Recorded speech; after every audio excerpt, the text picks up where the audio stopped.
Sound check. Sound check muna tayo.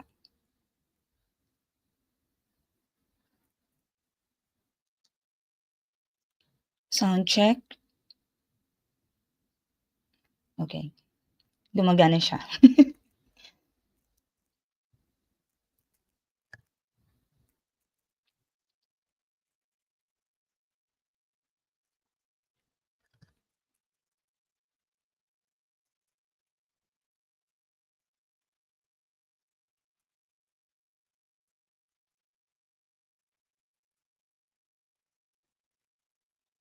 Ayun. Hi, good afternoon. Hinahanap ko sa Facebook. Hi, good afternoon. Good afternoon po sa lahat. Kamusta? Hala, live siya. Bakit live siya yan? Live yan siya. Good afternoon po. Good afternoon sa lahat. Sandali lang po,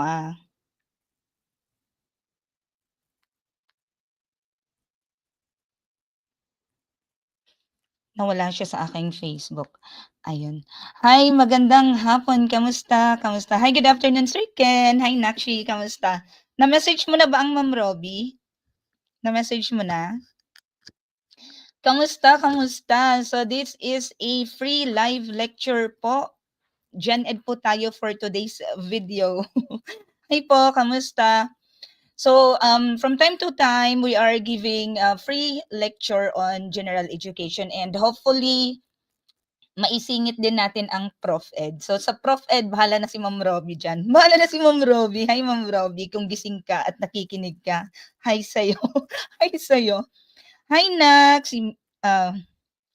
Si Nakshi Jamel ay pauwi na ng Pilipinas. Sana all. Diba? Ayun, goods. Meron na.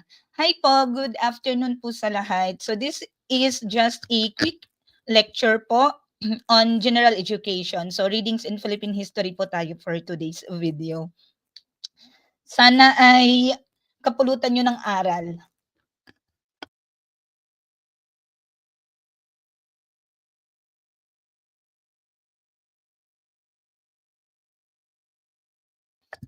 Hi Nak! Ang aming naka Starlink Pro Max. Starlink Pro Max yan. Hi po, magandang hapon po sa inyong lahat. So today we will be having general education po. This is episode 2. Ang tagal na sundan, no? Yung episode 1 po natin ay Life and Works of Rizal. So available po ito free. Mapapanood po ninyo sa ating YouTube channel. And may mga previous na mga lectures po doon since hindi naman nagbabago ang history, no? Hindi naman nagbabago ang kasaysayan. So, magagamit nyo pa rin po yung mga videos natin na nandiyan sa ating YouTube channel. Sana ay gamitin ninyo at makatulong po sa inyo sa inyong mga pagre-review. Hi, Ma'am Robbie. Ayan, andyan si Ma'am Robbie. Eto, kamusta? Eto, ayos lang. Ay, patapos na ang winter dito, tag-init na naman. Magiging mainit na naman po sa Middle East. Goodbye winter, ganun. Ayan. So, hi po sa ating 29 million viewers sa ating page and sa ating tatlo lang. Hindi kasi ako nag-post in advance sa YouTube kasi baka mamaya ma-delay ba. So, ayan. Hi, Nakshi Rosel. Hi po. Kamusta? Kamusta ang ating mga LPTs from September 2023, March 2024, SPLE 2024, September 2024, March 2025, SPLE 2025, and September and November 2025. Kamusta po kayong lahat? Sana po ay nasa mabuting kalagayan po kayong lahat. Saan man kayo nag-a-apply ngayon, we are praying po na sana mag-succeed kayo, no, sa lahat ng mga plans, sa lahat ng mga dreams natin. Hindi lang magtatapos sa pagiging LPT. Moving forward, we are praying na sana ay maging successful kayo sa mga daan na mga tinatahak ninyo. Siya lang ang Oy, sabi ko sa inyo kailangan pag-usapan 'yan over coffee, 'di ba Sir Hilas-Hilas? Kailan ang outtaking ng mga taga Butuan? Sana all. Sana all. Ang Palawan ata ay February, no? February bukas, tama ba? Bukas. Hindi ko na alam yung schedule ng mga ano, ng oath-taking. Wala na kasing group chat ngayon si Meta. So gumawa kami for the current batch, gumawa kami ng group chat para sa mga gustong sumali sa group chat. Pero hindi naman siya mandatory, no? Ano lang siya, for the char-char. Hi, Nakshi! Si Nakshi Katrina ay nag-aaya. Saan nga tayo? Batanes? Saan tayo, Batanes? Ayan. So, sige na, mag-start na tayo. Sumagot kayo sumagot kayo dyan sa comment section chismis kayong lahat Alright, so sa lahat ng bago po sa ating YouTube channel, I am your Inang Donna. So dalawa po kami ni Ma'am Robbie dito sa channel po na ito. So si Ma'am Robbie ay nasa Facebook, gising siya, hindi siya tulog. Sabi niya kasi matutulog siya magpapahinga. So today we will be giving you a free lecture on general education. This is episode 2, Readings in Philippine History. Again, yung episode 1, available po ito sa ating YouTube channel. So this is free let review and drills para po sa inyo. So short lang po ito, meaning nasa 20 items lang naman po tayo. So ayan. Before we start, i-introduce lang po natin muna yung ating program. Meron po tayong program, ongoing po ito for March 2026 and for SPLE 2026. So yung SPLE 2026, meaning yung mag-e-exam ngayon after the March 2026. So Singapore, Middle East, Singapore and Taiwan, yun po yung cover nitong group na to. So kung gusto niyo pong sumali, mag-message lang po kayo sa ating Facebook page, The Duo Top Notchers Corner po. So 500 pesos covers from the first lecture, from the diagnostic test, up to the final coaching. So 500 pesos lang po ang babayaran ninyo. So i-message nyo lang po ang page natin. Ang tao po sa page ay either ako or si Ma'am Robbie. Minsan sabay po kaming nagsasagot dyan sa page. Kaya pagka doble-doble po yung sagot, ibig sabihin dalawa po kaming online. Ayan. So, yung ating pong review program, it covers majorship. So, lahat ng mga subtopics na cover ng ating TOS for social studies po na major, iisa-isahin po natin yan. So, there will be 2 lectures. Kung papasok po kayo, may 2 lecture per subtopic. So like for example, world history, may 2 lecture po yan. Isa kay Ma'am Robbie at isa sa akin. So in total po, we have 20 sessions per dito sa program natin na to. So 2 lectures per regular session and 2 final coaching po ang meron tayo. So pagka sumali po kayo sa review group natin for this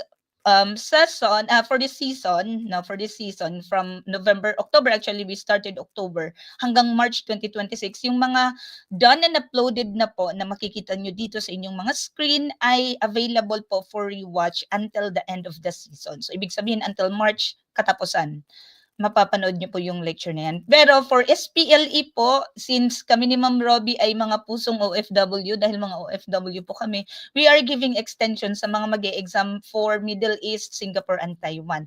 So yung access po ng mga mag-e-exam ng SPLE ay i-extend po namin yung access all throughout hanggang po mag-exam po sila this 2026. Kasi one-time exam lang naman po yun.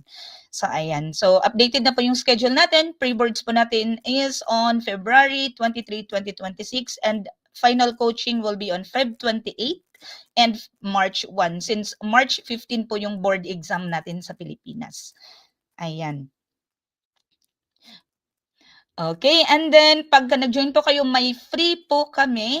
Free access po ibibigay namin sa inyo on general education and prof ed topics. So recorded po ito nung nakaraan, recorded na lectures po namin to. So yan po yung length ng video. So from 2 hours hanggang 6 hours po yung lecture po na nandyan sa Gen Ed and Prof Ed po na free na binibigay po namin. So sana makatulong po sa inyo sa mga pagre-review ninyo. Just to supplement, kasi alam namin may mga in-enrollan kayong mga Gen Ed and Prof Ed na mga online or face-to-face na lecture. I miss you all. Hi, Sir Sonny. Hi, Ma'am Norhana. Sumingit. I miss you all. I miss you all. Ayan, so yan po. And kung magtatanong kayo sa mga other majorship po, kasi may mga may mga nagtatanong sa'min sa PM, "Ma'am, sino po, how about po sa science? How about po sa English? Kung may mga recommendations po kayo." Ito po yung mga recommended po namin sa ibang majorship. Ayan, so for English po, si Ma'am Kimberly Hoveda, si Ma'am Jenny Dapat, and then for Filipino, ang nag-iisang si Ma'am Joyce Acosta. And sa science naman, si Ma'am Ridgelyn at saka si Ma'am Jonessa, tandem din po yan sila. And sa TLE po natin si Sir John Dexter Subusa. So yan po yung mga recommendations natin. Mga Gen Ed and Proof Ed, nagtuturo din si Ma'am Reg ng Gen Ed and Proof Ed sa Study with Reg. And si Sir Marvin Langgita, di ba, nagtuturo din siya ng Gen Ed at Proof Ed. Hala, andito na yung mga top notchers natin. Mga top notchers. Andito na si Ma'am Maria. Ayan ang ating top notcher, last SPLE. Tadang! Ayan. Alright, so start na po tayo. Mas mabuti po na mag-practice kayo ng mga shading po ninyo para sa actual board exam. Hindi po kayo mahirapan kasi based on experience, mas madaling magsagot kaysa sa pagsi-shade. So, nagsagot ako sa test paper ko ng mga 30 minutes lang siguro. Sa shading ako nagtagal. So, natapos ko yung board exam ng around 1 hour. 1 hour, 15 minutes siguro. 1 hour, natapos ko yung exam. 'Di ba? Preparation is the key. Pag nag-prepare ka at binigay mo yung best mo, binigay mo yung buong puso mo sa pagre-review mo, magiging madali ang board exam. Unit earner po ako. Kasi may mga nagsasabi, "Ma'am, mahirap kasi unit earner ako tas nagtatrabaho ako." Unit earner po ako and at the same time, full-time employee po ako nung nagre-review ako. So, sipag, tiyaga, determinasyon, yun po talaga.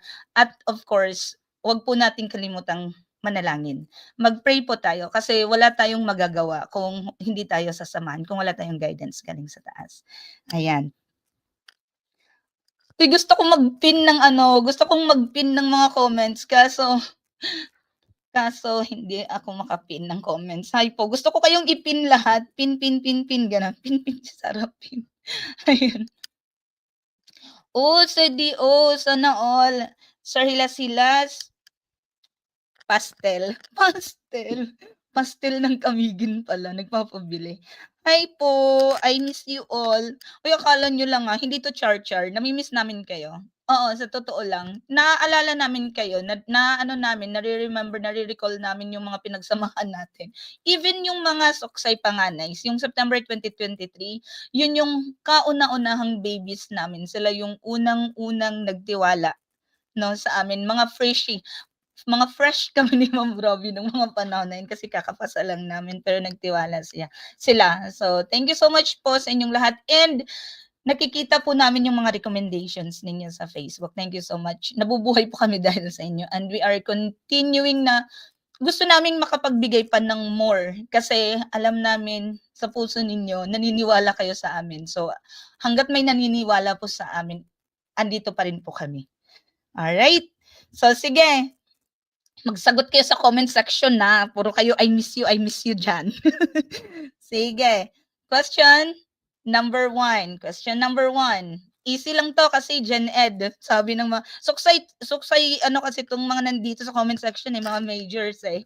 Sige, number 1.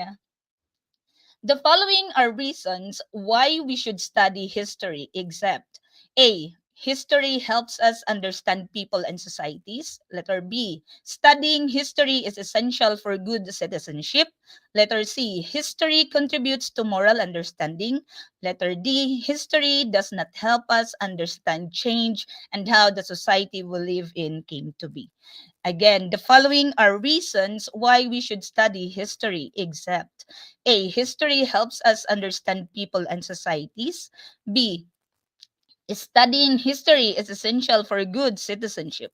C. History contributes to moral understanding. Or letter D. History does not help us understand change and how the society we live in came to be. Ayan. O, diba? I accept pala. Nakita ko yung sagot kanina. May nagsagot ng letter A. Ngayon, sa pagsasagot po ninyo, especially sa araw ng board exam, huwag po ninyong madaliin. Okay? Huwag po ninyong madaliin na, ay, alam ko na to.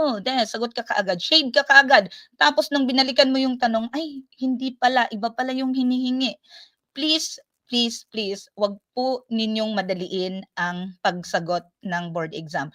You are given 3 hours and 30 minutes for the majorship because malaki pong porsyento ang majorship kasama ng Prof. Ed sa inyong final rating. So, 40% of your final rating comes from your majorship subject. So, dapat kayo ay bigyan ninyo ng time. Sa Gen Ed, mix-mix yun, di ba? Mekas-mekas yun. So, dapat paramihan to ng natutunan, paramihan ng bala, paramihan ng nabaon, paramihan. Kasi the question na ibibigay sa Gen Ed is anything under the sun. So, dapat basahin nyo pa rin ng ng mabuti. Kasi sayang kasi yung punto. 20% po ay manggagaling sa Gen Ed. So, makakatulong pa rin po ang Gen Ed ninyo.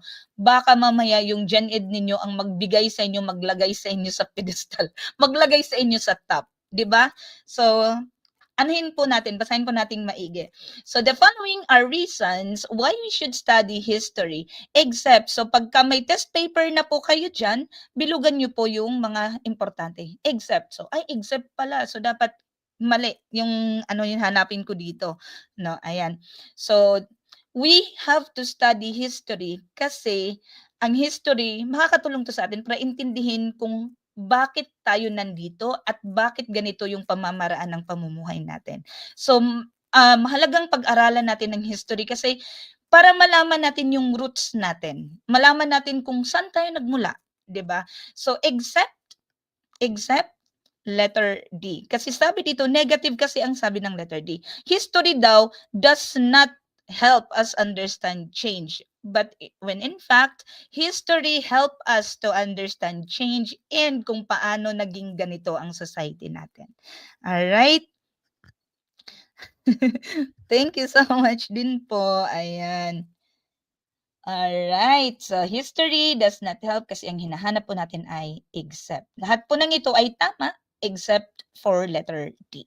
Ayan. Number two.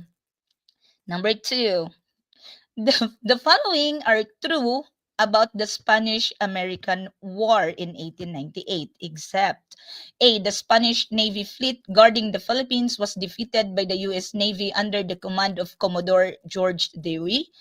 B. The Treaty of Paris ended the Spanish-American War in December 1898. Letter C. Spain remained in sovereignty of the Philippines and instigated the Philippine-American War. Or letter D. The Americans outnumbered the Spaniard ships. Again, the following are true about the Spanish-American War in 1898, except A. The Spanish Navy fleet guarding the Philippines was defeated by the U.S. Navy under the command of Commodore George Dewey. Letter B. The Treaty of Paris ended the Spanish-American War in December 1898. Letter C. Spain remained its sovereignty in the Philippines and instigated the Philippine-American War. Or letter D. The Americans outnumbered the Spaniard ships. Hi, Sir William. Sir William, alam mo ba, pagka nakikita ko yung pangalan mo na nai-imagine ko yung picture na sinend mo nung final coaching natin. Yung grupo kayo. Yung marami kayo. Sige. Sagot po natin. Sige. May sumagot ng letter A. May sumagot, ano yun? Number 1 pa siya. Number 2 na tayo. Number 2, letter C daw. Anong number yan? Yung mga sagot nyo. Lagyan nyo ng number si Sir Sonny na sa YouTube. Hi, Sir Sonny. Sige.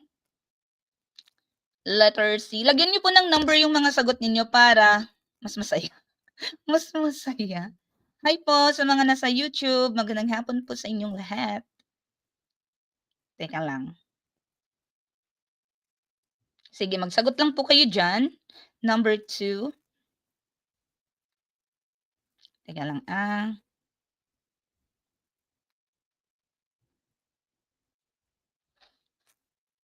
Sige. So, number 2, Treaty of Paris daw. So, the following are true about the Spanish-American War in 1898, except, so alin po dito ang hindi daw totoo? except for letter C. Except for letter C. Kasi after po nung Spanish-American War noong 1898, 'di ba natalo kuno ng Amerika ang Spanish, kaya ceded. So binigay ng Spanish ang Philippines along with Guam, Puerto Rico, and Cuba sa Amerika after nilang mapirmahan ang Treaty of Paris noong 1898. So lahat ng to ay totoo, tamang nangyari except sa letter C, kasi sabi ng letter C, si Spain daw remained its sovereignty. So si Spain pa rin daw ang may-ari or may hawak ng Pilipinas at nag-instigate or nag-initiate ng Philippine-American War, which is not true. Okay? So dito po sa ating attachment, ito po yung timeline ng nangyari nung giyera, Spanish-American War, so Spaniards-American War. So nung February 15 kasi 1898, binomba ng Spain ang USS Maine na nakadestino doon sa Havana Harbor. So dahil na pressure po ang Amerika, nag-declare sila ng war against Spain noong April 25, 1898. So the first major battle daw between the Spanish and the US forces ay nangyari sa Manila Bay noong May 1, 1898. So dito daw natalo ng Amerika ang mga Spaniards. So, and then may mga series of defeats pa na nangyari, and then sumurrender ang Spaniards noong July 17, 1898 doon sa Santiago. So, pumirma sila ng protocol na peace protocol, yung US and Spain noong August 12, and then yung Treaty of Paris pinirmahan noong December 10, 1898. So, after nun, around February 1899, niratify yung Treaty of Paris, tapos binigay yung control ng Guam, Puerto Rico, Cuba, and the Philippines na acquire ng Amerika. So this is from the guides.local.gov sa Library of Congress. So makikita niyo po yan doon. Hi, Nakshi. Teka lang, si Sir Hamilton. Teka. Yung ano ata to eh. Yung Shanghai. Naalala ko yung lumpiang Shanghai. Ayan. Hi po. Wow. Nag-a-apply na daw siya ng teacher 1. Secret. Ay, Sir Ken, ha? Ayan. So, yan po yung timeline natin. So, from the sinking or nung pinasabog yung USS Maine ng February 15, 1898 hanggang sa nung nagpirmahan ng Treaty of Paris. naalala ko, naalala ko yung mga pangako niyo sa akin. Yung mga pangako niyong lumpia, yung mga pangako niyong graham cake, ay ano ba yun? Oo, graham, mango float, ayun ba kayo? Kasi ito sila, pagka nagpa-final coaching, ang daming ganap, ang daming kinakain. So, ayan. Ano ba yan? Nakakaingit tuloy.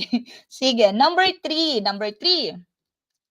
Who among the following presidents took his oath of office as President of the Philippine Commonwealth in Washington, D.C.? A. Manuel L. Quezon, B. Sergio Osmeña, C. Manuel Rojas, or D. Claro M. Recto. Again, who among the following presidents took his oath of office as President of the Philippine Commonwealth in Washington, D.C.? A. Manuel Quezon, B. Sergio Osmeña, C. Manuel Rojas, or D. Claro M. Recto. Hi, Nak. Free ano to? Gen Ed to, Nak, ha? Hindi to majorship. Ang majorship natin tomorrow pang schedule ni Ma'am Robbie. Tomorrow pa ang Teaching Approaches Part 1. So, Gen Ed lang po ito. At ito ay free lecture po natin. Hi, Ma'am. Si Ma'am Len. Kamusta na si baby? Yung baby ni Ma'am na nagre-review din dati. Kasabay niya. Sige na, nasagot natin sa number 3.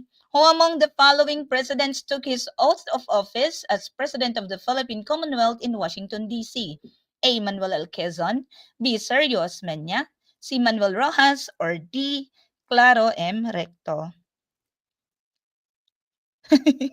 Pambansang ina. Hi, Ma'am Leona Rose. Kamusta ang Pilipinas? Ayan. So, number 3, letter A. Sigurado kayo dyan. Sige, letter A. Ayaw nyo ng letter B. Or letter C. Or letter D. Letter A daw. Letter A daw sila. May mapapalo ako dito. Sunod-sunod na mapapalo. 1, 2, 3, 4, 5. 5 po silang mapapalo ko. So who among the following president took his oath of office as President of the Philippine Commonwealth in Washington, D.C.? That is our President Sergio Osmeña. Pila! Group hug. Group hug po yung sumagot ng letter A. That is our President Sergio Osmeña. So the first president of the Philippine Commonwealth was Manuel L. Quezon. But during his exile in the sa Amerika, 'di ba, nung nasakop tayo ng mga Hapon. So August 1, 1944, President Manuel Quezon died in the US. So since namatay ang presidente, then yung vice president during that time, which was Vice President Sergio Osmeña, kailangan niyang mag-take ng oath as the President of the Philippines. So, on succession, siya yung nag-succeed kay Manuel L. Quezon dahil namatay nga si Manuel L. Quezon. Ayan. Aray mo! Aray mo talaga, pila.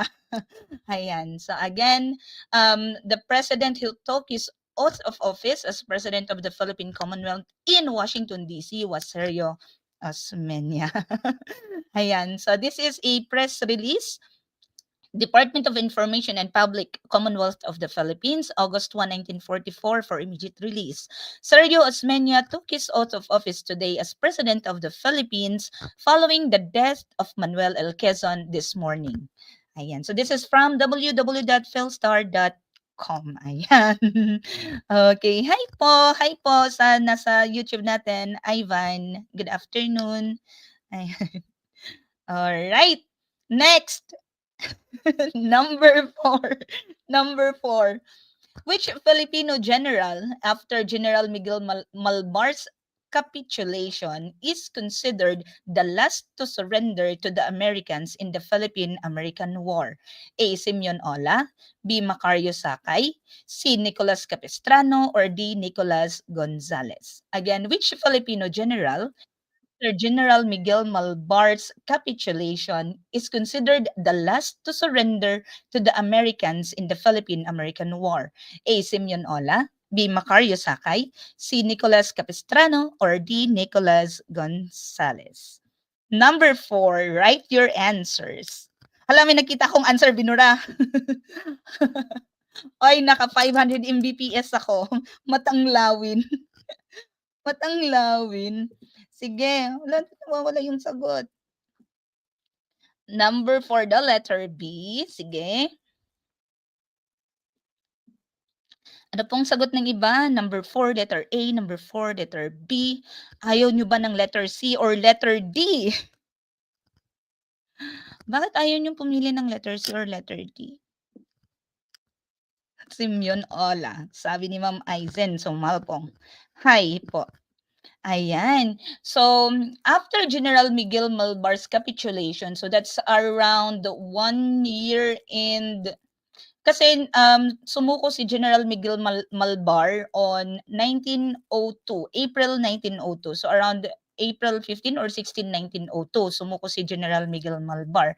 So a year and few months later, dahil no choice na daw talaga at naano na sila, na corner na sila, sumuko po itong si Simeon Ola. So sumuko si Simeon Ola noong September 1903. So from April 1902, sumuko daw si Simeon Ola noong September 1903 according sa records doon sa aking nabasa. Si letter B po, si Macario Sakay, ang tandaan niyo po sa kanya, Katagalugan, presidente ng Katagalugan. Yes, the Tagalog Republic. So si Macario Sakay, siya yung long hair. Kasi sabi niya, hindi siya magpapaputol ng buhok hanggat hindi nagkakamit ng Pilipinas ang tunay na kalayaan. Kaso, ang nangyari kasi kay Macario Sakay, pinakausap siya ng mga Amerikano sa isang ilustrado. Tapos, parang entrapment operation ang nangyari. Parang entrapment yung nangyari. Pinakausap si Macario Sakay, tapos sinabihan siya na, o-offeran ka ng amnesty. And then, sinabihan siya na ang US government daw magtatayo or gagawa ng Philippine Assembly. So, inexplain sa kanya, maganda, na market siya, na marketing sales stock siya. So, sabi ni Macario Sakay, sige, bababa na ako ng ano, kasi namundok siya, eh, sabi niya, "Sige, bababa na ako at susuko na ako." Tapos nung sumuko na siya, dinisarm siya and then hinatulan siya ng kamatayan dahil daw banditry sedation daw yung ginawa ni Macario Sakay. So si Simeon Ola, again, he was the last or he was considered as the last to surrender to the Americans in the Philippine-American War. Ayan. Aray mo, aray ko, aray nating lahat. Okay. Ayan po. So, this is from kahimyang.com. On September 25, 1903, Simeon Arboleda Ola, revolutionary leader of Ginobatan Albay, surrendered to American Colonel Harry Banholtz. So, over a year after the surrender of General Malbar to the Americans on April 16, 1902. Ayan. Alright. Goods. Okay. Next, number 5. Number 5. Human rights are blank. They should not be taken away except in specific situations and according to due process. A. Alienable. B. Inalienable. C. Perfect. Or D. Imperfect. Again, human rights are blank. They should not be taken away except in specific situations and according to due process. A. Alienable. B. Inalienable. C. Perfect. Or D. Imperfect.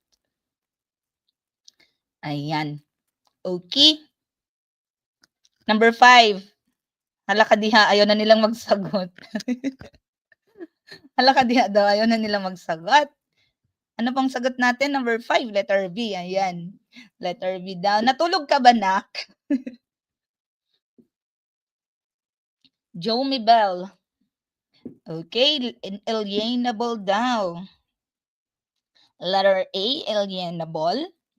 Letter B, inalienable. Perfect. Ayan, yun ang perfect. Alright. So, ang human rights natin, ito yung mga fundamental rights natin. So, right to life, liberty, property, security, right to abode and transfer, or yung mag-change ka ng bahay. So, yan po yung mga, some of our human rights. So, the fundamental rights natin, yan po yung ating human rights. So, because fundamental siya, these rights are inalienable. Inalienable. Hindi mo to pwedeng ipagwalang bahala or hindi mo to pwedeng i-alienate. 'Di ba na, okay lang kunin niyo yan sa akin yung right ko na yan. So, hindi din siya pwedeng kunin basta-basta except except na exception tayo. So yung mga gumawa ng krimen at nakulong, 'di ba natanggalan sila ng right to live to liberty. So natatanggal lang siya pagka except in a specific situation and according to due process. So kung pagka napatunayan ng korte na may ginawa kang kasalanan, your right to liberty will be stripped off sa'yo kasi kailangan mong makulong kasi may ginawa kang against sa batas. Ayan. Okay, so human rights again, this is inalienable. So ano yung mga human rights natin? That is our fundamental rights, life, liberty, freedom of expression natin, yung freedom to abode and change kung saan man tayo gustong tumira. So that is our fundamental na mga human rights. Okay? Ayan, number 6. Who was the last military governor of the Philippines? A. General Douglas MacArthur. B. General Arthur MacArthur. C. General Elwell Otis. Or D. General Wesley Merritt. Again, who was the last military governor of the Philippines? A. General Douglas MacArthur. B. General Arthur MacArthur.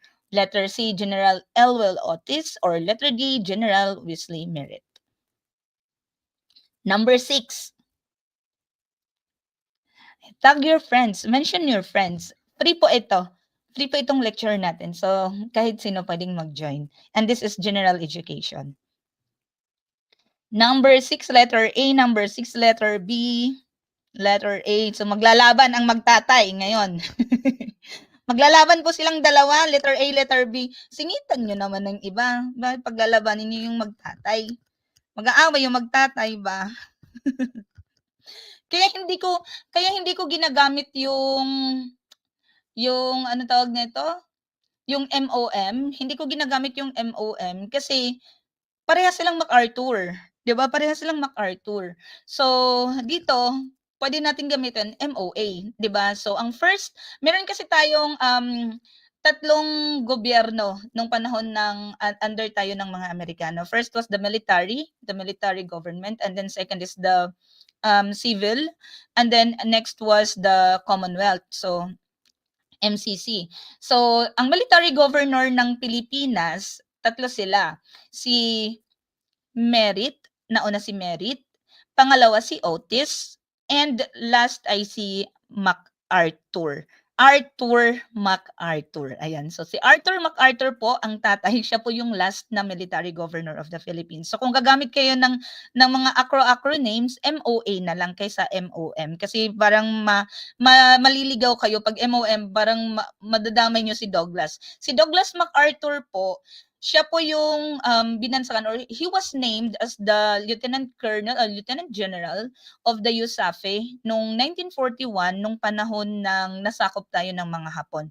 So siya po yung nag-lead sa US and Filipino soldiers sa Pilipinas noong 1941. Siya din po yung nag-I shall return, 'di ba? Siya yung nag-I shall return, na nag-return naman talaga doon sa Palu, Leyte. So sa Leyte landing. Ayan. So MOA, ang sagot po natin dito ay si General Arthur MacArthur. Ayan. So the last military governor of the Philippines was General Arthur MacArthur. Ayan. Okay. Number 7. Who were the first teachers during the American regime? A. The missionaries. B. The Thomasites. C. The soldiers. Or D. The municipal officials. Again, who were the first teachers during the American regime? A. The missionaries. B. The Thomasites. C. The soldiers. Or D. The municipal officials.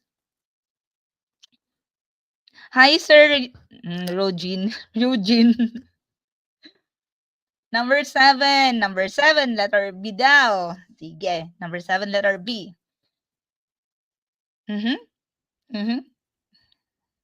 Lahat ng sumagot ng letter B dito sa kanan, lahat ng sumagot ng letter C dito sa kabila, lahat ng sasagot ng letter A sa taas. Ayan, so, landslide. Landslide tayo sa letter B. Letter B nga ba? Who were the first teachers during the American regime? Sino nga ba? The answer is letter C. The soldiers. The soldiers po. The soldiers were the first teachers during the American regime. So naunang dumating po yung mga sundalo. And then after a few months, nag-arrive po yung mga teachers na lulan ng US Thomas, or kaya tinawag silang the Thomasites. So sabi po dito, volunteer American soldiers became the first teachers of the Filipinos. Part of their mission was to build classrooms in every place where they were assigned. The American soldiers stopped teaching only when a group of teachers from the US came to the Philippines in June 1901. They came aboard the ship Sheridan. In August 1901, 600 teachers called Thomasites arrived. Their name derived from the ship they traveled on, the USS Thomas. Yan. So, group hug. Group hug. Oh, yan, may sumagot ng letter C. Group hug. Shout out po. LPT na po daw siya. Haris Moni Bandala, LPT. Ayan. Sir Joey Matthew Lazara Kogo, LPT. Hindi, okay lang yan. Kaya nga nandito tayo para ma-refresh din yung ating mga napag-aralan na. So the first teacher were the soldiers po. Okay? Next. Yung social studies major po natin, meron po tayong program. Hindi naman po siya expensive, no? Reasonable siya, if I may say. 500 pesos for diagnostic, may mga quizzes pa tayo, may mga video lectures tayo, up to the final coaching. So yung final coaching natin ay 2 araw din po yun. Ilang oras yung final coaching natin every day? Ilang oras yung final coaching natin? Ganun kadami ang tinuturo namin for 500 pesos. Tapos may free access pa kayo ng GenEd at ProfEd po natin na recordings. So ayun. Alright, sige na. Advertisement. Advertisement po yun. Okay, next. Number 8. King Philip II of Spain appointed this Governor General to lead an expedition to the islands of the Philippines. In 1565, he came to Cebu and founded the first permanent Spanish colony. Who was this Governor General? A. Ferdinand Magellan, B. Antonio Pigafetta, C. Roy Lopez de Villalobos, or D. Miguel Lopez de Legazpi. Again, King Philip II of Spain appointed this Governor General to lead an expedition to the islands of the Philippines. In 1565, he came to Cebu and founded the first permanent Spanish colony. Who was this Governor General? A. Ferdinand Magellan, B. Antonio Pigafetta, C. Roy Lopez de Villalobos, or D. Miguel Lopez de Legazpi.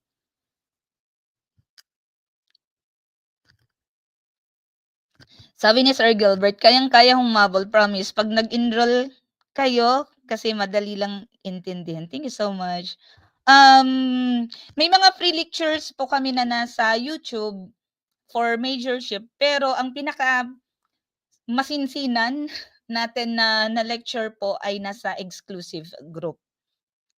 Ayan. So, letter D, letter D, letter C, letter D, letter D. So, siya po yung Adelantado de Filipinas. So, itong award po na ito or itong, award kasi. Award siya eh. Nag-iisang siya ang binigyan po na ito. So, Adelantado de Filipinas na inaward sa kanya ng crown ng Spain dahil nga nag-advance siya at nag-move forward at nagtayo ng colony, first colony sa bansang Pilipinas. Ito po ay binigay kay Miguel Lopez de Legazpi. He was the first Governor General ng Spanish colony sa Pilipinas. So ang unang sitting permanent settlement ay ginawa nila doon sa Cebu in 1565. So i-note nyo din po yung Adelantado de Filipinas kasi baka mamaya nandyan siya sa board exam ninyo somewhere. So ayan. So Miguel Lopez de Legazpi. So si Roy Lopez de Villalobos po ang maa-associate natin sa kanya ay pinangalanan niyang Las Islas de Filipinas, ang Pilipinas. And then si Antonio Pigafetta, siya po yung chronicler ni Magellan during the expedition. And si Ferdinand Magellan, he was a Portuguese na nagpalaot or nagsail under Spain government at siya po yung unang nakakita doon sa isla natin, sa lugar natin, sa bansa natin, no? Tapos may mga sumunod na mga expedition and then si Miguel Lopez de Legazpi, siya na yung nagsettle. Siya na yung gumawa ng settlement sa Pilipinas. Ayan, okay? So Legazpi went to New Spain in 1545, serving for a time as clerk in the local government. Although Ferdinand Magellan had discovered the Philippine archipelago in 1521, no European settlements had been made there. So, inutusan siya ni Viceroy ng New Spain. Sinend siya noong 1564. He left Acapulco with 5 ships and reached Cebu, one of the southern islands of the archipelago, in April 1565, founding the first Spanish settlement on the site of modern Cebu City. So this is from Britannica.com. All right. Next item, number 9. Number 9. Proclamation number 1041 declared August 1 to 31 as the Buwan ng Wikang Pambansa. Who was the president who issued this proclamation? A. Joseph E. Estrada, B. Manuel L. Quezon, C. Fidel V. Ramos, or D. Corazon Aquino. Again, proclamation number 1041 declared August 1 to 31 as the Buwan ng Wikang Pambansa. Who was the president who issued this proclamation? A. Joseph Estrada, B. Manuel Quezon, C. Fidel Ramos, or D. Corazon Aquino. Sige. Number 9 daw, letter B, letter B, letter B. And then may sumagot ng letter C, sumagot ng letter B, sumagot ng letter B. A at D. Ekes? Ekes na ang A at D. Sige, B at C lang daw sila. B at C. Alright. So, the ama ng wikang pambansa ay si Manuel Quezon, di ba? But the president who proclaimed who proclaimed na ang August 1 to 31 ay magiging buwan ng wikang pambansa under Proclamation number 1041. It was President Fidel V. Ramos.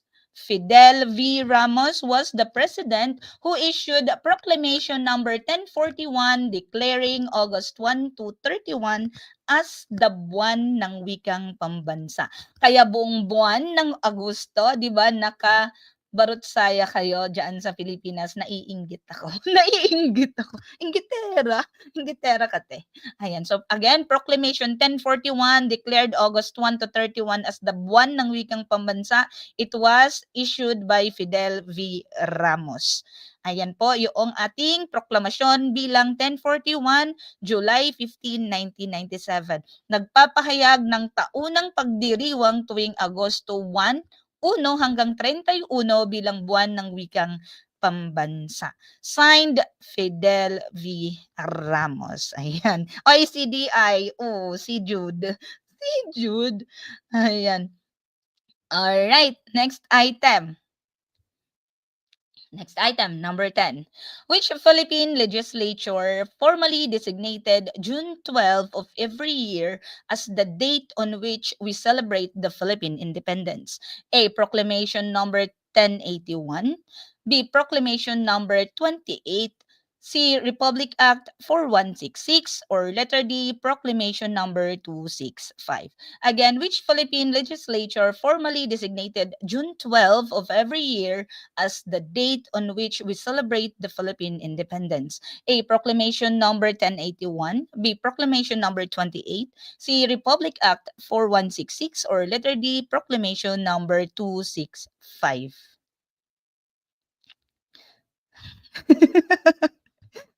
Naunsa naman ni ay, na zero naman ni. Charot lang. Unsa naman? Number 10, kaya pa? 20 items lang. 20 items lang tayo for today. Ano ni? Next. Number 10. Sagot po natin, number 10, letter C. Okay lang pong magkamali. Okay lang pong magkamali. Ayan. Which Philippine legislature formally designated June 12 of every year as the date on which we celebrate the Philippine independence? C, B, C, C, C? C nga ba? Or letter B? Alright. So, Proclamation number 1081, alam na alam po natin yan. Yan po yung martial law, no? Declaration ng martial law. Yung Proclamation number 265, yan ba yung refugee? National Refugee Day? Yan ba yon? So, ang sagot po natin dito sa number 10 ay letter B. Proclamation number 28. Yung Republic Act 4166, pa-check ha, pa-check. Republic Act 4166, if I'm not mistaken, ito yung paglipat ng July 4 na independence pabalik sa June 12 ni Diosdado Macapagal. I-check nyo na lang po sa Google, or i-check nyo sa mga libro kung anong meron kayo kung tama. Republic Act 4166. The Proclamation number 28, ito yung formal legislature na nag-formally designate na June 12 of every year yung date na isa-celebrate natin ang Philippine independence. Ayan po, Proclamation number 28 issued May 12, 1962, declaring June 12 as Philippine Independence Day. So sabi dito sa first paragraph, whereas the establishment of the Philippine Republic by the revolutionary government under General Emilio Aguinaldo on June 12, 1898 marked our people's declaration and exercise of the right to self-determination, liberty, and independence. Ayan. So, Proclamation number 28. Alright, this is from elibrary.judiciary.com.ph .gov.ph. So, pwede na din po itong makita sa official gazette ng ating bansa. Alright, so next item. Murag. Hi! Hi, Sir Albert. Ayan, so next item, number 11. Reconstruction from war damage and a life without foreign rule began during his presidency. He was the last President of the Commonwealth Government? A. Carlos Garcia, B. Manuel Rojas, C. Ramon Magsaysay, or D. Elpidio Quirino? Again, reconstruction from war damage and a life without foreign rule began during his presidency. He was the last president of the Commonwealth Government. A. Carlos Garcia, B. Manuel Rojas, C. Ramon Magsaysay, or D. Elpidio Quirino? We're halfway through. Mhm. Yep, yep. Number 11, letter B. Ma'am, ito na talaga 'to, ma'am. Hindi na talaga 'to magkakamali ba, ma'am? Sabi nila. Ma'am, ito na talaga. Talaga naman, oo. 'Pag ito talaga nagkamali pa. Ayan.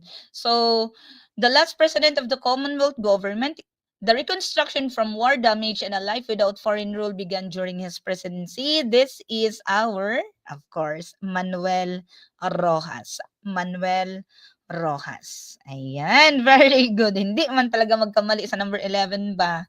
Ayan. So on April 23, 1946, Manuel A. Rojas was elected President of the Commonwealth of the Philippines. Kailan kasi tayo nagkaroon ng total kalayaan from the America? That was July 4, 1946. Kaya si Manuel Rojas, siya po yung last na president ng Commonwealth of the Philippines. All right? So yan po 'yon. So siya po yung last president of the Commonwealth, inaugurated on May 28, 1946. All right. Next item, number 12. Number 12. The arrival of Magellan in the Philippines signaled the beginning of Christianity in the Philippines, particularly in the Visayan region. When was the first baptism in Cebu Islands, where 500 Cebuanos were baptized on the shore along with Raha Humabon and his queen? A. March 16, 1521. B. April 27, 1521. C. April 14, 1521. Or D. March 31, 1529. Again, the arrival of Magellan in the Philippines signaled the beginning of Christianity in the Philippines, particularly in the Visayan region. When was the first baptism in Cebu Islands, where 500 Cebuanos were baptized on the shore along with Raha Humabon and his queen? A. March 16, 1521. B. April 27, 1521. C. April 14, 1521. Or D. March 31, 1521. Alam niyo ba, pag nakikita ko yung mga dates, gumaganon sa utak ko yung mga significant na nangyari. Nagfi-flip siya gano'n, "Ay, ay, ay," ganyan yung nangyayari. Tapos March 16, 1521, naaalala ko yung kanta ni Yoyoy Rebellame. Sa mga Bisaya po diyan, yung kanta ni Yoyoy Rebellame, yun po yung pumapasok sa utak ko. Alright, so sige, dates tayo, dates. March 16, 1521, this was the date Magellan stumbled upon the island of Samar. So March 16, 1521, ito yung araw na nakita ni Magellan ang Pilipinas through Samar Island. Okay? Ang April 27, 1521, April 27, 1521 was the day that Magellan died doon sa Battle of Mactan. And March 31, 1529 was the first Mass. This was an Easter Sunday. The first Mass was celebrated doon sa island. And noong April 14, 1521, nabaptize si Raha Humabon along with his wife and 500 other Cebuanos. So, April 14, 1521, nabaptize si Raha Humabon. So, kung pagsusunod-sunurin natin in chronological order, March 16, 1521, natagpuan or nakita nila Magellan ang Pilipinas. And then March 31, 1521, nagkaroon ng misa sa Limasawa Island, the first mass celebrated sa Pilipinas. So this was during the Easter Sunday. Si Pedro Valderrama ang ang pare noon. And then noong April 14, nagkaroon ng baptize. So nabaptize si Raha Humabon and Queen and along with the other Cebuanos. Tapos noong April 27, kasi sabi nga nila may mga umaayaw doon, may isla doon, which is yung Mactan, puntahan niyo, anuhin natin. Eh, kaso wala, hindi nila na-penetrate, nategi siya at nategi siya, wala, nategi, walang nangyari. So, namatay si Magellan noong April 27, 1521. Bakit ka nalito? Bakit man nalilibog man yan? Uy, Bisaya yun na. Bisaya yun. Okay, so ayan. Again, March 16, 1521, natagpuan ang Pilipinas ni Magellan. So, galing sila sa Ladrones Island, yung Islands of the Thieves. And then, March 31, 1521, nagkaroon ng unang misa. The first mass was celebrated March 31. And then, April 14, nagkaroon ng bautismo. So, baptized Raha Humabon, the Queen, and the other Cebuanos noong April 14. And then, April 27, nategi si Magellan. Alright, okay na, goods na tayo. Sige, next item tayo. Next item. Ayan pala, ayan o. First recorded baptism in the Philippines. This is from Inquirer.net. So, ayan. So, April 14, 1521. This is from the CBCP. Alright. Number 13. Number 13. The Spanish expedition that first circumnavigated the world reached the Philippines in 1521 under blank. A. Ferdinand Magellan, B. Sebastian Elcano, C. Miguel Lopez de Legazpi, or D. Andres de Urdaneta. Again, the Spanish expedition that first circumnavigated the world reached the Philippines in 1521 under blank. A. Ferdinand Magellan, B. Sebastian Elcano, C. Miguel Lopez de Legazpi, or D. Andres de Urdaneta. Pwede palang mag-retract ng message ng comment sa YouTube. Sir Sonny, alam mo ba nasa ano na kami? Doon sa Hata. Doon sa 10 kilometers na lang Oman na. Baka pumunta kami ng Oman sa sa Eid. Kita tayo.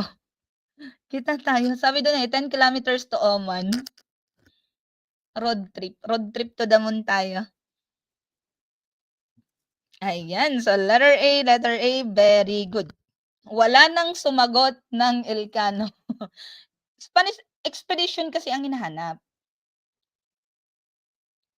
No, expedition yung hinahanap. It was Magellan's expedition. So it was Ferdinand Magellan's expedition that's the first to circumnavigate the world at narating ang Pilipinas noong 1521. Alright, okay. So that is Ferdinand Magellan. Alright, very good. Tamang sagot nilang lahat. Siyempre naman. Ayan. So Ferdinand Magellan or Fernão de Magalhães was a Portuguese mariner whose expedition was the first to circumnavigate the globe in 1519 to 22 in the service of Spain. So Portuguese siya pero in the service of Spain. Ayan. Alright. So this is from worldhistory.org.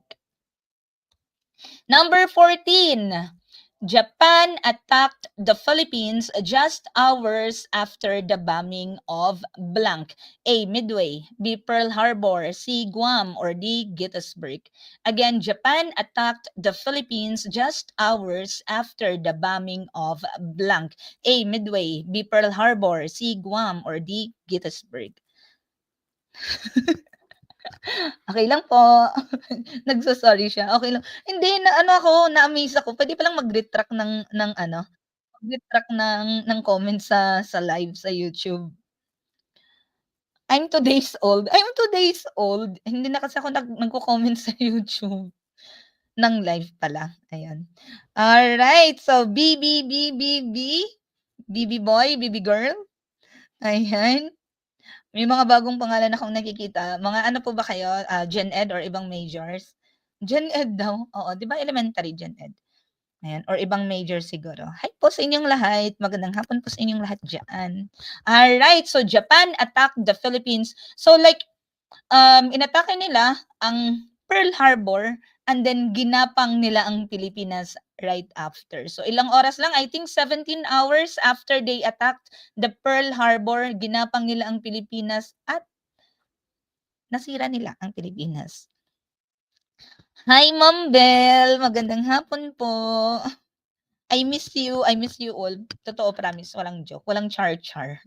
Ayan. So, Japan attacked the Philippines just hours after the bombing of Pearl Harbor. So, on December 8, 1941, approximately 17 hours after Pearl Harbor, led by Japanese Lieutenant General Masaharu Huma, Japanese Air Forces began bombing Clark Field, a major American airbase on the island of Luzon.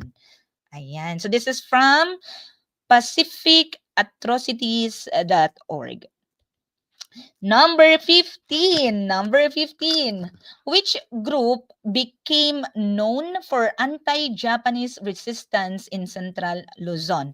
A. Guardia Civil, B. Makapili, C. Sakdalista, or D. Hukbalahap? Again, which group became known for anti-Japanese resistance in Central Luzon? A. Guardia Civil, B. Makapili, C. Sakdalista, or D. Hukbalahap? Ano na 'to, itong mga questions na 'to ay kahit nakapikit alam mo yung sagot. So, this is just para ma-master nyo lang talaga at hindi ninyo ma-miss, 'di ba? Ayan. Nakakatuwa. Hi po sa inyo diyan sa YouTube. May 10 milyong viewers sa YouTube. Eps. Ayan. I-ano nyo, i-like and i-subscribe nyo po yung YouTube channel natin. So, may mga lectures din tayo doon na mga free. Ayan, letter D, of course. Ang makapili kasi, this group, sila yung mga nag-collaborate with the Japanese. Sila yung mga traidor, 'di ba? Tinuturo nila kung sino yung mga bumubuo ng resistance against the Japanese. So, yung mga grupo naman na anti-Japanese, sila yung Hukbalahap or Hukbong Bayan Laban sa Hapon. So, that is the Hukbalahap or the Hooks. HUKS. Ayan. Again, makapili the Japanese collaborator. So, kung may lumabas sa board exam ninyo, sino yung grupo yung Japanese collaborator, that is makapili. Okay? Makapili. Ganun. Ayan. So, Hukbalahap Rebellion, communist-led peasant uprising in Central Luzon, Philippines. Ayan. So, Hukbo ng Bayan laban sa Hapon, which means People's Anti-Japanese Armies. Ayan. Okay, this is from Britannica.com. Number 16. Hala, malapit na tayong matapos. Okay, number 16 ng arte. Number 16. The peace forge in Bohol between Legazpi and Sikatuna was known as A. Union Obrera, B. Galleon Trade, C. Blood Compact, or D. Decalogo. Again, the peace forge in Bohol between Legazpi and Sikatuna was known as A. Union Obrera, B. Galleon Trade, C. Blood Compact, or D. Decalogo. Lumalabas talaga man ang pagkabisaya ni Ma'am Donna. Lumalabas yung pagiging Bisaya ba natin? Sorry na. Alright. So, that is known as the blood compact. So, sabi, it can either be hiwa sa arm or hiwa sa chest. Tapos, kukunan ng dugo. And then, imimix yung dugo ninyo. And then, hahaluan ng wine. Tapos, hahatiin equal parts. Tapos, sabay nyong iinumin. So, yun daw po yung blood compact na ginawa. Alright. So, letter C, blood compact. So on March 25, 1565, the Sandugo or Blood Compact was made between Bohol chieftain Dato Sikatuna and Spanish explorer Miguel Lopez de Legazpi in Luay, Bohol. Klaro jud nga Bisaya jud ta. Bisdakwa. All right. Number 17. The sublime paralytic who wrote Il Verdadero Decalogo was blank. A. Apolinario Mabini, B. Andres Bonifacio, C. Emilio Jacinto, or D. Antonio Luna. Again, the sublime paralytic who wrote El Verdadero Decalogo was blank. A. Apolinario Mabini, B. Andres Bonifacio, C. Emilio Jacinto, or D. Antonio Luna. Sino po yung mga taga Batangas dito? Tanawan ba? Yung museo niya.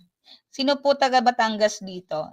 tingnan niyo, puntahan niyo, yung museum niya hindi namin naikot ng buo kasi nadaanan lang namin and then pa-close na sila. So, parang nasa level 1 lang kami. Hindi namin naakyat yung mga kasunod pa at hindi namin napasok. Sayang, pero magandang pasukin ninyo. You know, ano, to learn the history, 'di ba? Tapos nung pumunta kami doon, nakita ko yung tatlong translation ng El Verdadero Decalogo. So this is Apolinario Mabini. Yung Verdadero, yung Verdadero, ang ibig sabihin nun sa English ay true. So Decalogo naman, ang ibig sabihin nun sa English ay Ten Commandments. So the El Verdadero Decalogo is the true commandments. So, yan po ay ginawa ni Apolinario Mabini. But in this question, giveaway na kaagad yung sublime paralytic. Kasi 'di ba si Apolinario Mabini na yun kaagad.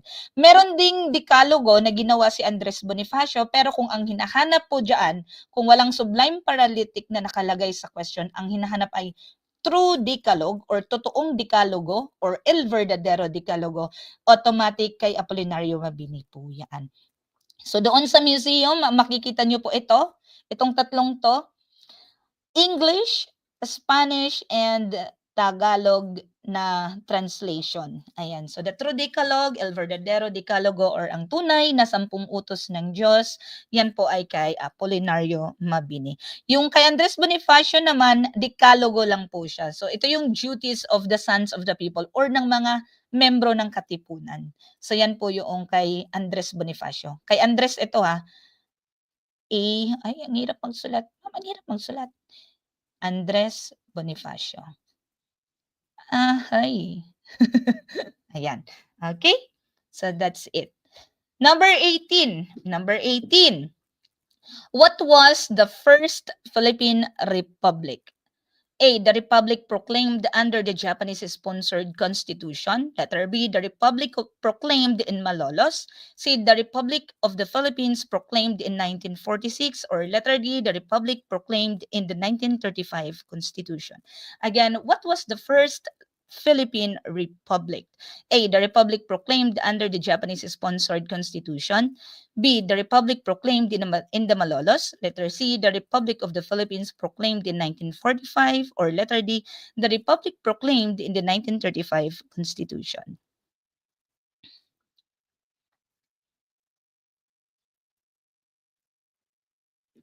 Mhm.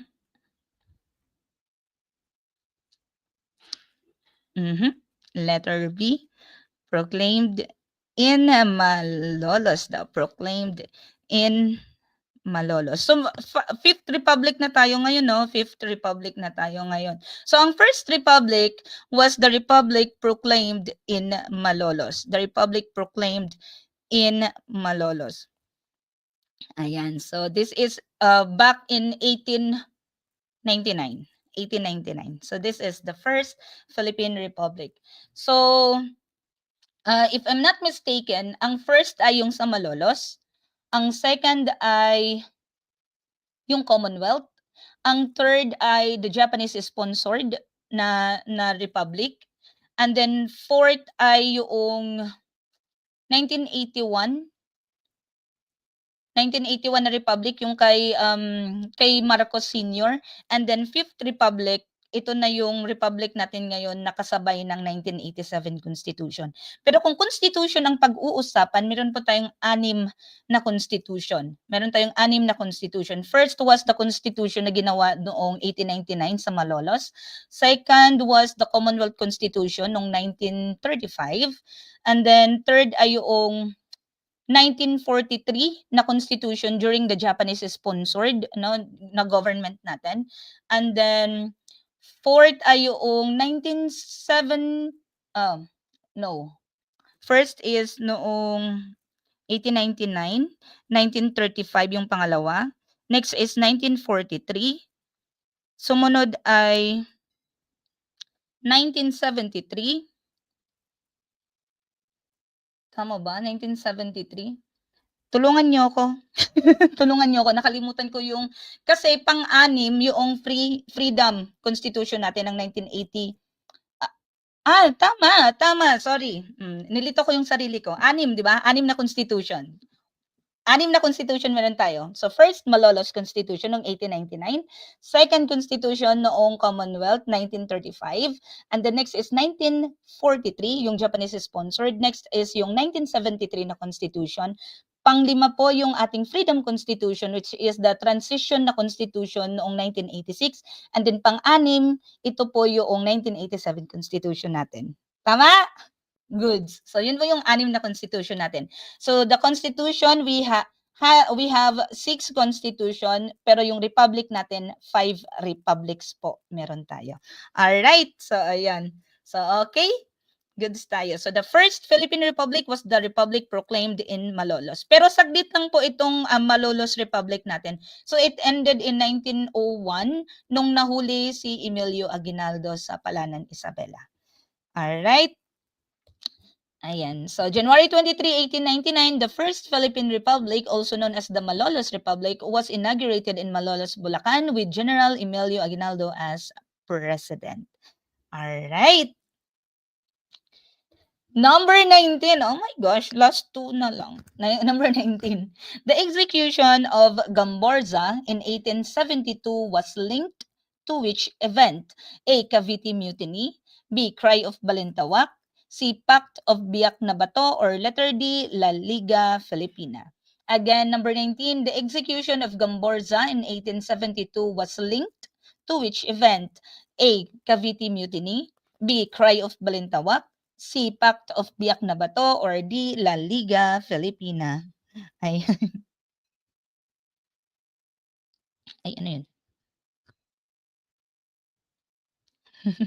Thank you po, Sir Ivan. Ayan. So, ayan, tinype niya. 6 lang. Nalito kasi ako, 87. Sabi ko, pang 7? Oh, hindi. Pang 6 lang. 6 lang na constitution yun. Ano ba? Alright. So, number 19, letter A. So, itong nangyaring execution sa Gamborza doon sa Bagong Bayan, so sa Luneta pa rin sila in-execute, no? Ang naging result nito ay napukaw yung pagiging ano natin, patriotic at yung nationalism natin. Kasi sarili nating kababayan, sarili nating, 'di ba, pinatay diyan sa bansa natin, sa sarili nating lupa. So, napukaw yung nasyonalismo, kaya nagkaroon ng mga propagandists, 'di ba, nagtayo ng mga revolusyon, nag-ano na sila, gumawa na ng grupo ng revolusyon kasi parang this is too much, 'di ba? So, yun yung turning point nating mga Pilipino kasi we were under the Spanish regime for 333 years. So, towards the end na eh. Papunta na tayo sa end ng era ng Spanish during that time nung kung kailan lang tayo nag-umpisang mag-alsa, kailan lang tayo nag-umpisang this is enough, we had enough, 'di ba? So from 1521 hanggang 1898 tayong under ng Spanish regime. So the execution of Gamborza in 1872 was linked doon sa Cavite Mutiny. So nagkaroon lang ng pag-aalsa, may uprising ng mga around 200 na mga workers tsaka mga sundalo, no. Tapos pinipilit nila na ang nag-initiate daw noong Cavite Mutiny ay itong 3 pari na ito. So nagkaroon ng SHAM na trial. Ano lang, trial lang. So wala silang maayos na representation, wala silang maayos na abogado ba. Tapos after short days lang ng trial, February, in-execute po sila sa Bagong Bayan. Kaya napukaw yung nasyonalismo ng mga Pilipino. Ayaw na namin, gusto na namin ng kalayaan, charot. Gano'n. Alright.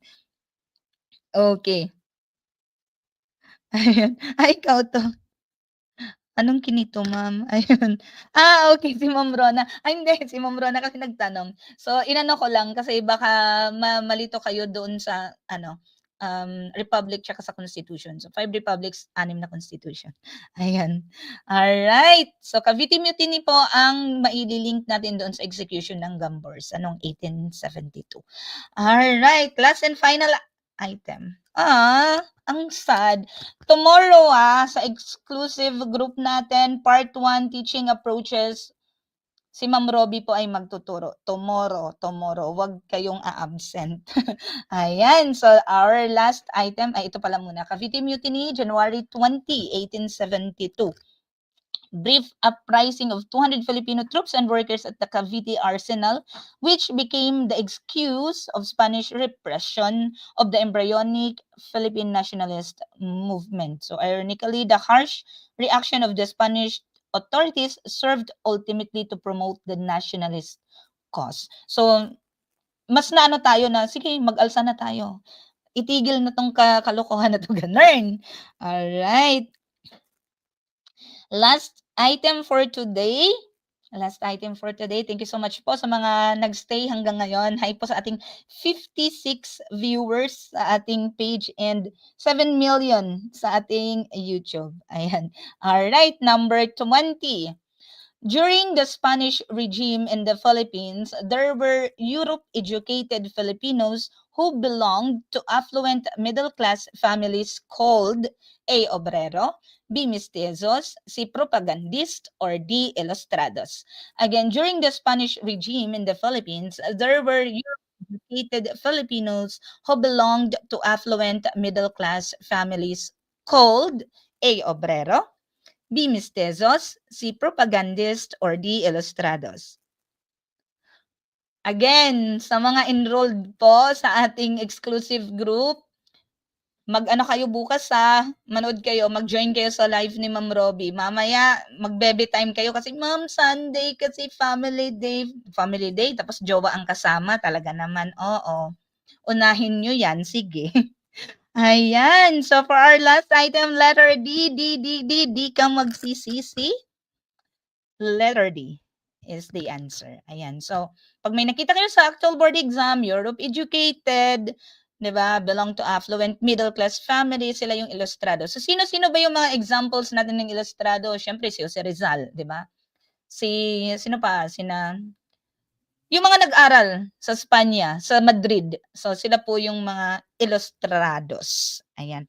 Pagka ang tanong naman ay during the American regime, may mga Filipino daw na nag-aral sa Amerika. Ang tawag naman sa kanila ay pensionado. Okay? Pensionado. During the American time, may mga Pilipino na nag-aral sa Amerika, they were called the pensionados. So during the Spanish regime, these are the ilustrados or the Europe-educated Filipinos. Nandoon sila sa Madrid, Spain. Ayan, sila sila Haina, yan. Yan sila. So, yung mga author noong La Solidaridad, yung mga propagandist, yan sila yun. Alright, so thank you so much po. Palapag ng scores. Anong scores natin for today's video? So, di baling magkamali sa review. Sa actual board exam, itatama natin lahat ng pagkakamali natin sa buhay. Di ba? Okay lang magkamali isang beses, pero dapat wag nang ulit-ulitin ang pagkakamaling iyon. Jowa time, talaga namang jowa time. Pensionado, nagulat din daw siya. Nagulat ka po sa pensionado, pero opo, pensionado po ang tawag ng time na yun. Sana all! Alright. So thank you so much everyone. Thank you for joining us today. So pagka nawala po itong live sa ating page, nandun po ang copy nito sa ating YouTube channel. So thank you so much everyone and patuloy po tayong mag-aral. Malapit na, ilang araw na lang. 45 days na lang board exam nyo na. So God bless everyone and good luck sa inyong mga review. Jowa tabi. Di ba? Jowa tabi, mag-aaral ako. Alright. So ayan pala, Ilustrados. Thank you so much everyone. God bless you all po. See you sa ating susunod pa na mga lives. Bye!